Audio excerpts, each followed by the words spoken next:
Yeah, hello, welcome back here. I'm having a very special guest, although if I seeing that shirt, I could immediately say, well, it's not that special anymore. But no, we are having Andreas Odendahl here at ConWorxx as my first guest, and I'm really happy seeing Ode here. And Ode, how are you? Yeah, thank you for having me as your first special guest on your very special convention. I'm fine, thank you very much. I hope you are as well. Yeah, as I said earlier, I'm a little bit nervous what can happen, but otherwise, yeah, I'm doing fine. No problem. But let us start with a pretty standard question. Please give us some personal background of yours, Ode. Well, right now I'm 43 years of age and I'm working as an assistant to a wheelchair driver. And yeah, that's basically my job. So I'm doing whatever this person I'm working for cannot do. Um, and yeah, simply assisting in all aspects of life. And yeah, that's basically what I do. Which is, of course, a very important thing to do. So, yeah, Thank you. and you still have some time to game in addition. So, please tell us something about your gaming background, Ode. Yes, I started actually very late in my life with gaming. Of course, family gaming took place when I was young and with my parents and my brother. And but really into the hobby, I came with my wife. We started gaming together, and this was something we discovered, the both of us. And yeah, we stuck with it, and I got very deep into it, I have to admit. Yeah, so this is certainly true. So, which games do you prefer, Ode? Well, if you, actually, I'm very narrow-minded here on board games. I remember a sentence you told somebody in an interview, said something like, "I have not enough time for small games," Yeah. and that's basically true for me as well. Um, but yeah, I'm more like into the heavier games, mediocre, mid-weight games, Euro style games usually. But I'm always open to having new experiences. Yeah, it's always good having an open mind, but everybody has their sweet spot. So the games that one really loves, and as you said, I play small and short games, but yeah, well, I'm always being drawn to the large and more complex games. And when and why did you then move to the next step? Why did you design games, or when did you start designing games? I'm very sorry, but I have to for my That's nose. okay. I'm I'm having a here. Yeah. little bit allergies right now. Okay. Yes, actually, my job. I described to you what I'm doing on a day job basis, and I have very long shifts in this job. So I'm working sometimes 12, 40, 24, or sometimes even 48 hours one shift, and then I'm done with the job mostly for the week, and that leaves me with 5 days of free time in the rest of the week. So I started looking for possibilities to play games, and that left me at the early on in the day by myself playing solo games, Mm-hmm. and that's where I started to think about own designs because I had so much free time. Well, you can only do so much in the household, and after that, I was looking for something to do. And when I played those games like Agricola or Le Havre from my friend Uwe Rosenberg, Mm-hmm. I started to think about my own ideas, and he encouraged me very much. Yeah, and that's the rest is history, Yeah. you could say. And before we continue, I think it's Oliver here. So Tabletop Games Blog is having a question. What is the heaviest game you played? If you can mention this, if you know this, if you can term this. Well, the one game that I can remember I played 2 times by now, I guess. It took the whole weekend. So we started Friday night, Mm-hmm. and the game ended on Sunday midday. It's 7 ages. It's a very long, very heavy Civ type game. And I have a good friend who invited us to stay for the whole weekend at his house, and we sat there, 6 of us, and playing the game. Yeah, basically the whole weekend. And it's a very good friend of mine. He's also a very heavy playtester of my games as well. So we stayed in contact. He still is a good friend. Yeah, this is good. So the design bug has caught you, Ode. So you are designing games, but what made you design Lagrange? So what was the reason to design that special game? Oh, that story is. I have told this story quite a lot, but you can stop me if I'm going too much into Yeah, detail. that's But fine. yes, when I started working on the fair in Essen as an explainer for some games, this was the first time it was at the Gates of Loyang by Uwe Rosenberg, who was published by Hall Games, and the guy behind Hall Games became a close friend of mine. And I met Mike on this booth in Mm-hmm. Essen that year, and we started discussing our own ideas because this was the time when I started having my own ideas. And so this became a thing of us. After the fair, we stayed in contact. Mike lives in Switzerland, and I live in northern Germany. So this was basically done over the internet. And yeah, we established something like friendship for talking about board game design ideas. And one day, Mike approached me with a game that was called Dice for the Galaxy back then, Mm-hmm. and it was a dice game with space theme. Yeah, basically, he was asking me about do you have any ideas how I can proceed with the game, because he felt he was kind of stuck with the game and had no idea how to get out of this. And he asked me to join in, and I said, yeah, I would love to. I have some ideas, and I started to completely redesign the game. And after a couple of months, I had a completely new game that I was already shifting to farming theme wise. And then I had to approach Mike and said, I'm sorry, your game, I haven't touched it, but I have a new game, and and it's basically made from your ideas. So what do you say? Should we keep both games and be both the designers of both of the games? And he said, yeah, that's a good idea. So we started developing both games, and Lagrange was actually then the game I developed.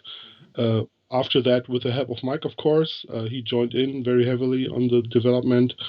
And yeah, Lagrange was becoming a little bit more serious earlier than what later the other game became, Solaris Mission. Mm-hmm. And so, yeah, I was lucky enough to have you ask me about showing you the prototype and finally publishing it.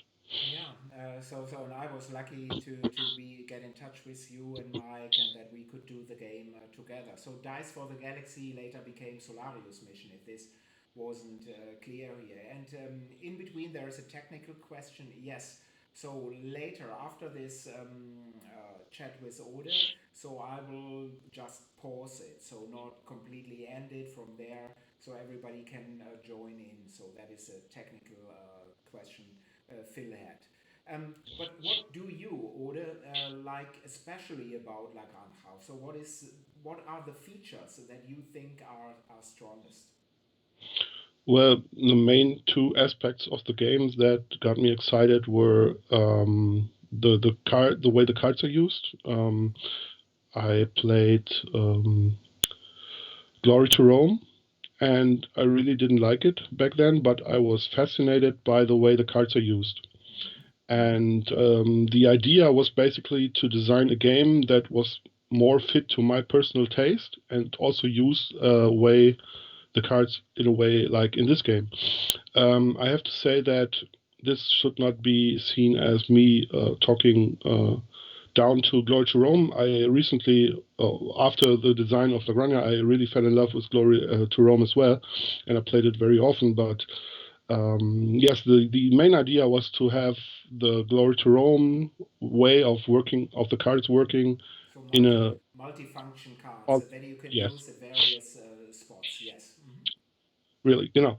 And yeah, after that, the idea was to have the game using dice. And at first, the idea was to have a game like Roll Through the Ages, which is a roll and write game, but use instead of writing something on a pad, you would have your personal farm and use the cards. But this didn't work out because the downtime was very too Large. much.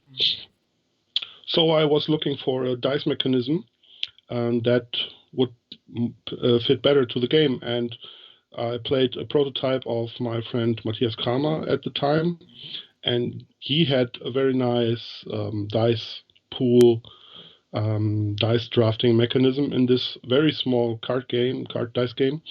And I asked him if I could use a similar mechanism. Well, it's not actually the same. Matthias' mechanism is different, and we also play tested the game together. So he gave his yes, do whatever you want with it. Yeah. Run with it. Yes.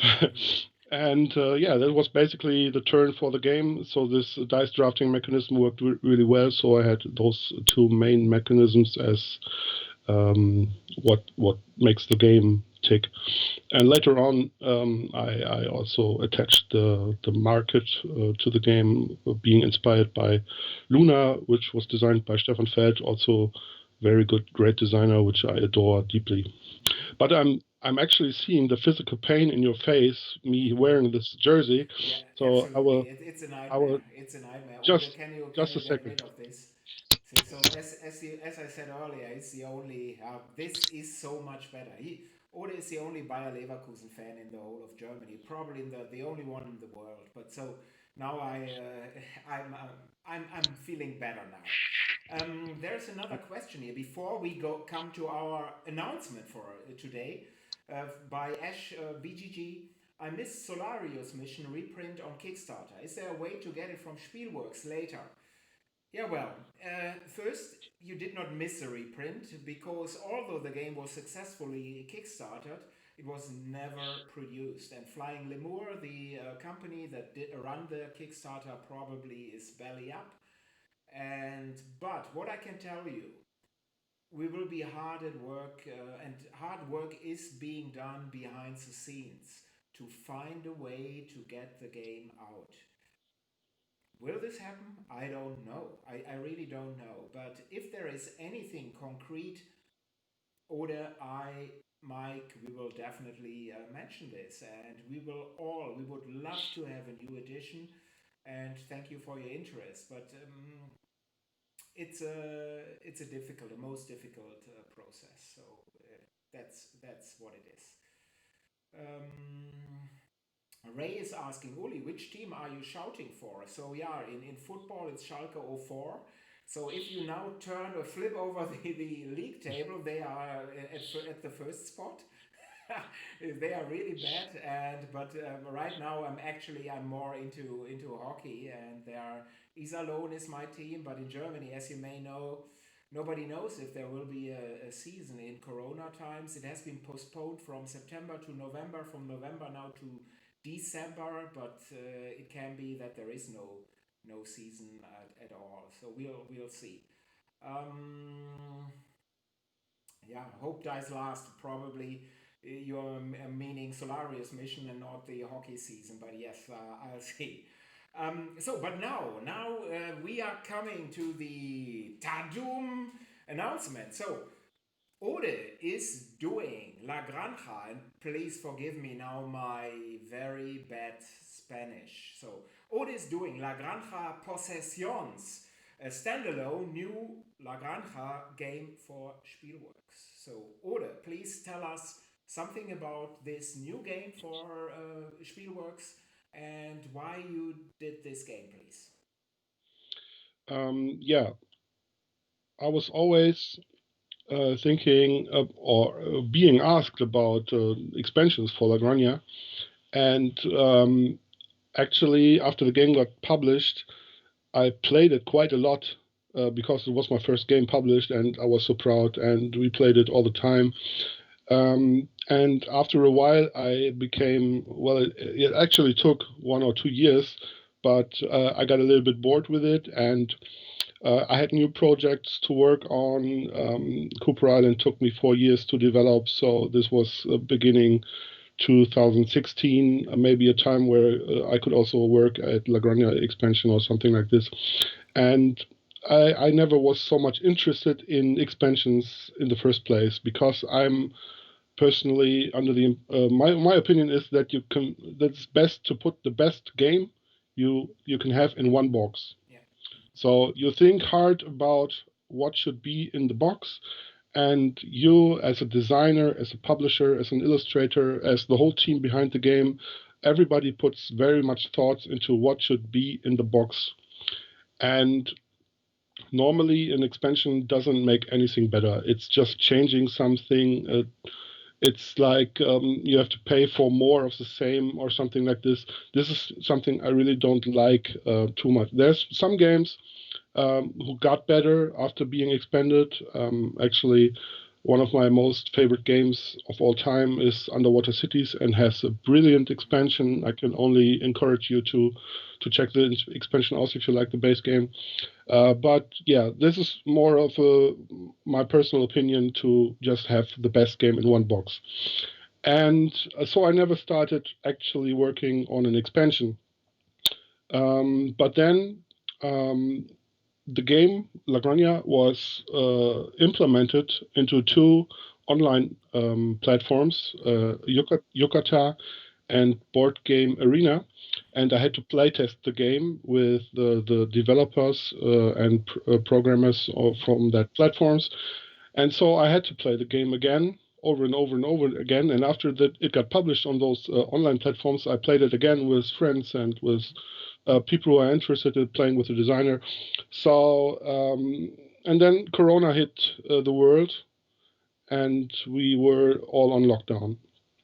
And this was the time actually became came out of my Cooper Island post Cooper Island depression, which most of the people I know who are in the board game industry hit after having a big game out. Normally, you fall into something like, oh, I have done so much work for one game. You're a little bit down Yeah. after this. So when Corona hit the world, I was coming out of my of my depression after Cooper Island was out, and I became very creative and started to work on something that could work with Lagrange. And after a couple of ideas that went through my mind, and I discussed them with my wife as well, I said, okay, I'm not so much into expansions. Why not do another game, a whole other game that has something like a variant that makes something different, that feels a little bit like Lagrange or very much like Lagrange, but it's different and also the best game we can take and put in one box. So let me And ask you a question at this moment. So I think most people are here in the chat, and please continue to make comments in the chat window. As I said, I'd love to see you participate actively. So most people seem to agree with you that it's good to have the best game initially in one box. Yeah, and often some expansions are not adding a lot. Of course, there are always exceptions. But let me ask a question on the La Granja, and please forgive me, possessions. For English language speakers, probably it's possessions.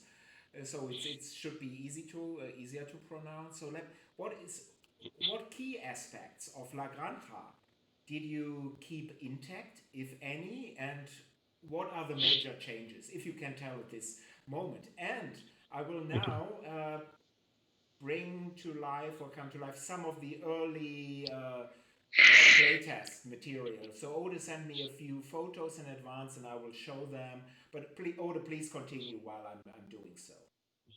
yes, so please note that this game is at a very, very early stage, and it's very unusual to contact a publisher about this. But when I was thinking about designing Lagrange 2, I was instantly thinking this is that Spielbergs and you are the only way to get this game published. Otherwise, I wouldn't do it in the first place.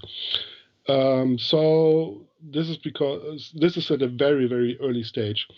And the main idea is to keep the boards, to keep the cards, and to keep the dice mechanism, which are, as I explained earlier, to me the two core mechanisms of the game. Mm-hmm. And I will vary them in a way. So players will still have their boards, their farm boards. They will still tuck the cards underneath, but they might have different meanings here and there.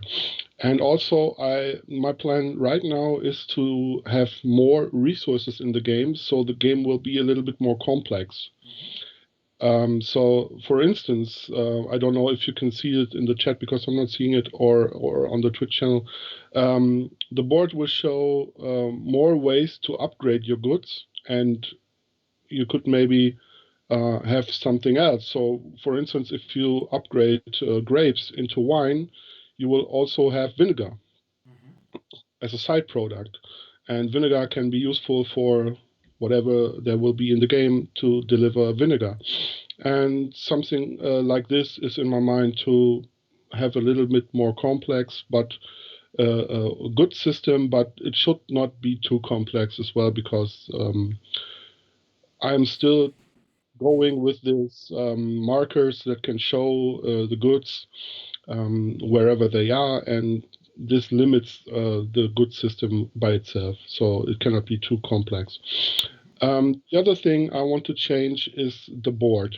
Mm-hmm. Um, Lagrange possessions should have a map instead of a market, and players will be moving around with their market barrow over the map, trying to aim for smaller villages around the estate of Lagrange Mm-hmm. and leaving their marks there. And like I told you in the little talk we had before we started going live, the possessions are typical buildings on Mallorca, and they are small farmhouses, and they got established in the medieval.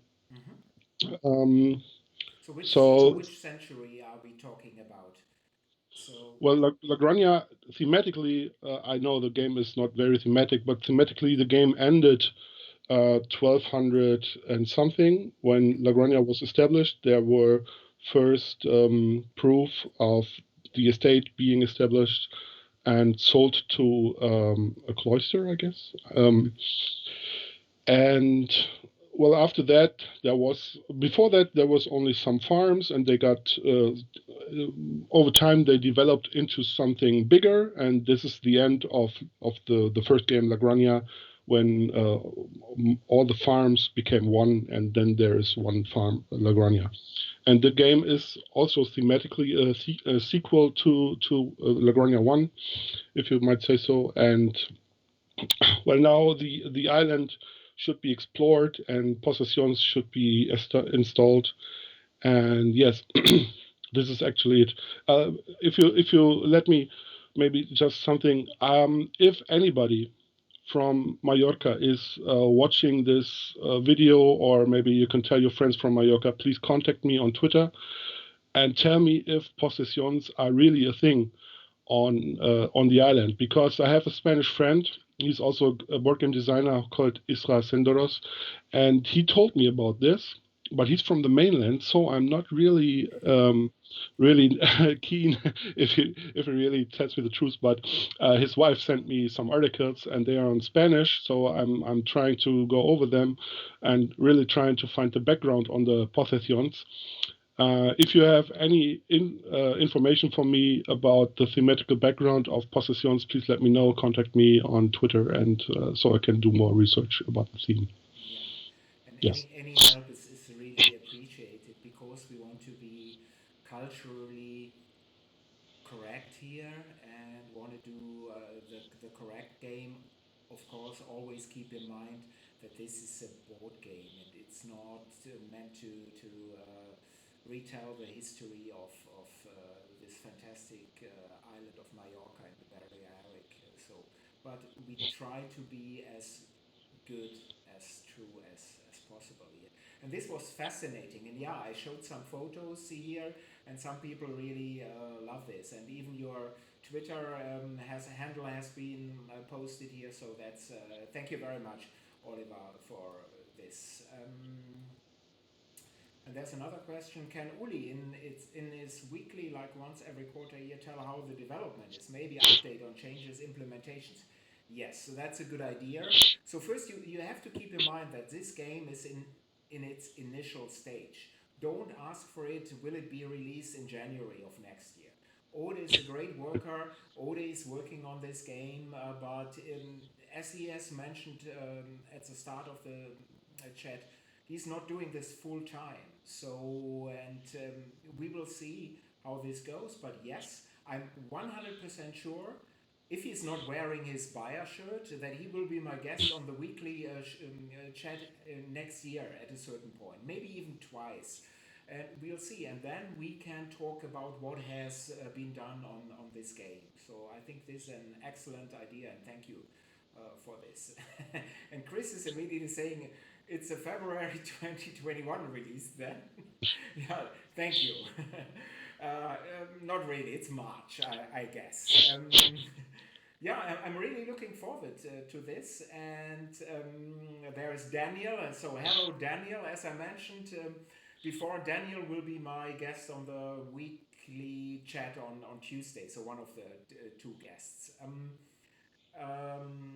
Ude, anything else that you'd like to mention at this moment, at this point? Yes, I'm trying to make this a habit and telling, because these are very difficult times.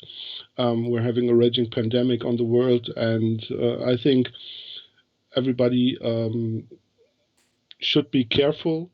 Please stay healthy. Please keep your social distance, and yeah, just take care of other people and be responsible. And hopefully, we will have this over in the next couple of years. Yeah. I can only agree. So COVID-19 will stay with us. So that's a fact. It's how we cope with it. This will be an interesting thing, and but we can definitely do something about this in our behavior. That's for sure. Mo, is saying I'm at ConWorxx and my real job, and I'm getting paid to be here. What? The new game sounds amazing. At least he's saying. So yeah. So hopefully, it will be amazing because Ode is doing it, so it has to be amazing. So Yeah, but I'm really confident here. One thing before we finish this, or you are finishing this, Ode, I think I saw Matthias of Frosted Games because there was handle Real Dark Pact. So I think it is. So hello, Matthias, and I cannot really. So Ode, is he still there? Ode is frozen right now. Yeah, so allowed forbidden. And then, so Ode is maybe already, he had to leave now. No, I try to reconnect. But Matthias is the runner of Frosted Games, and Ode has a wonderful title. He mentioned earlier Cooper Island, and that is a game published by Frosted Games and in the US by Capstone Games. So check this game out as well. And one other technical thing, I'm not sure if I should get Ode back because we are finishing this here. I will now try to pause the chat and not the stream and not get out of it completely. If I am technically too stupid to do so, please reconnect in about 15 minutes when we are having Harald Lieske as our guest. Okay?